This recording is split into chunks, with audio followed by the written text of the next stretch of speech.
नमस्कार दोस्तों, आज का वीडियो एक बड़े विवाद पर आधारित है।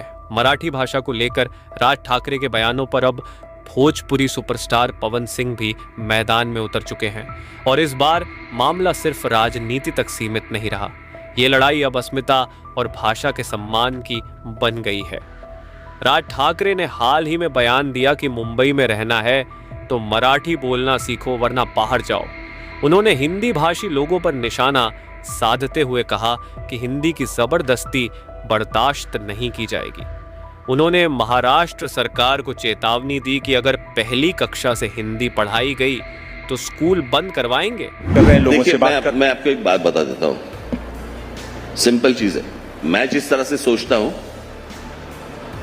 उस तरह से मुझे लगता है सामने वाले उस तरह से उनकी सोच रखे। अगर नहीं है तो मैं कुछ नहीं कर सकता।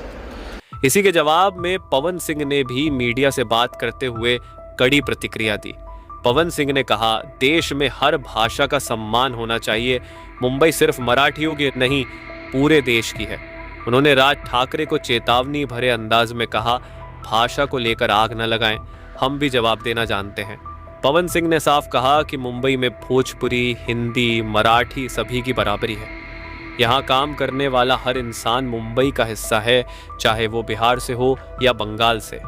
इस बयान के बाद सोशल मीडिया पर पवन सिंह बनाम राज ठाकरे ट्रेंड करने लगा। लोग दो धड़ों में बंट चुके हैं।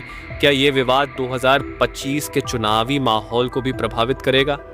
आपको क्या लगता है, क्या पवन सिंह ने सही कहा या राज ठाकरे की चेतावनी जायज है?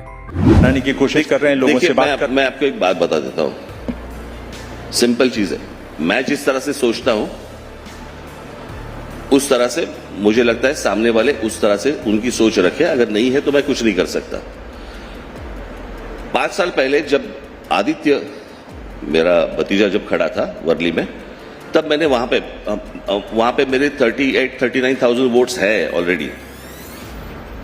और वहां पे मैंने तय कर लिया कि पहली बार वो इलेक्शन लड़ रहा है, मैं कैंडिडेट नहीं डालूंगा।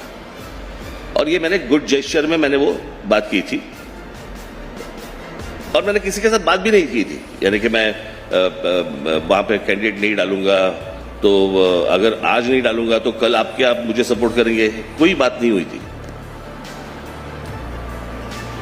अभी आप एकनाथ शिंदे हो, देवेंद्र जी हो या और कोई हो, जिनके साथ मेरे संबंध बहुत सालों से है, बराबर।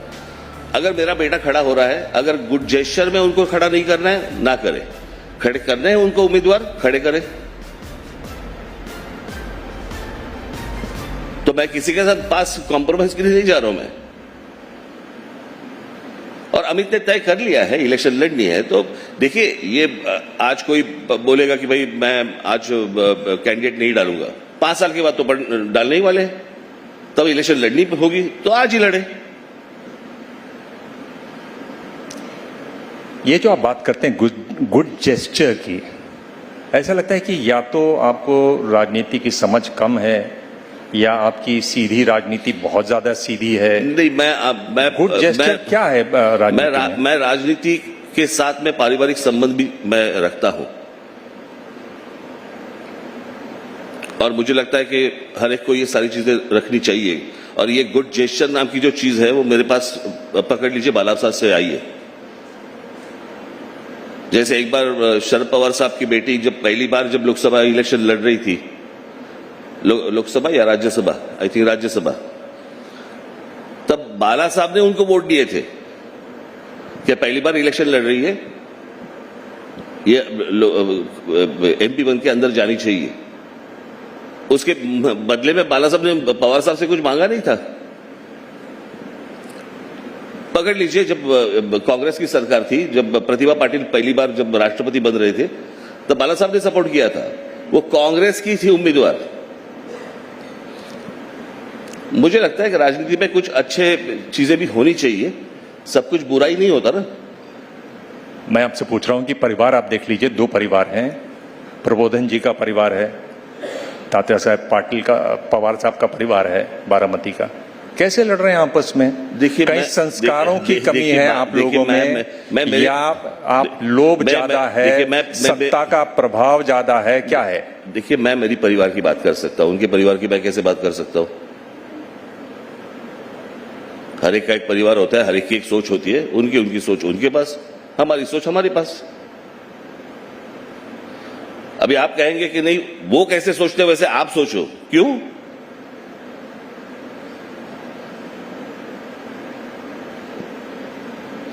यानी आप समझ लीजिए ना, जब मैं शिवसेना से बाहर निकला,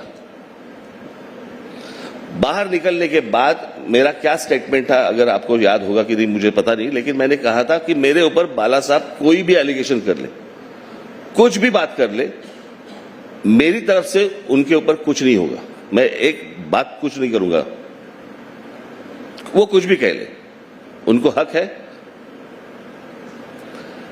अभी यहीं पे बात हुई जब एनसीपी से अजित पवार बाहर निकले, शरद पवार साहब के बारे में उन्होंने क्या क्या नहीं कहा।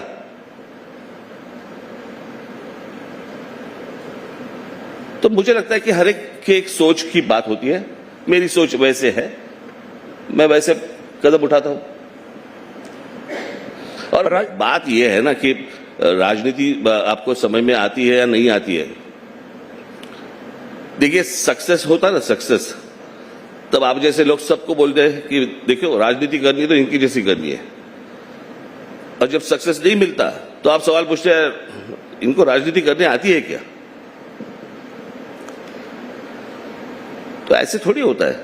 जब एक दौर था राज ठाकरे, मतलब लग रहा था कि अगला मुख्यमंत्री यही बनेगा, इस जैसा कोई नेता नहीं, फिर कहां रह जाते हैं? यानी अखिलेश यादव की पार्टी, ओवैसी की पार्टी, अठावले खुद मंत्री बन जाते हैं, कहां रह जाते हैं? अठावले जैसा मंत्री बनूं?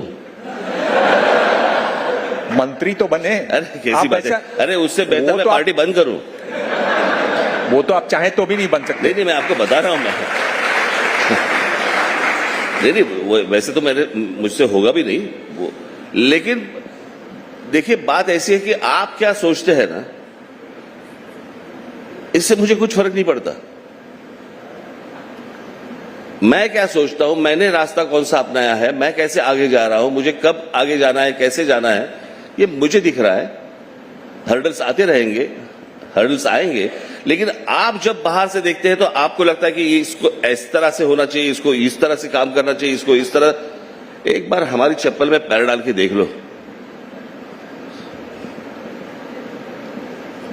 जिस तरह से सारी राजनीति भी बदल रही है, जिस तरह से पैसा जितना, यानी कि मैंने महाराष्ट्र में ऐसी कभी देखी नहीं बात, जिस तरह से जिस लेवल पे पैसे की जो बात चल रही है, अनबिलीवेबल।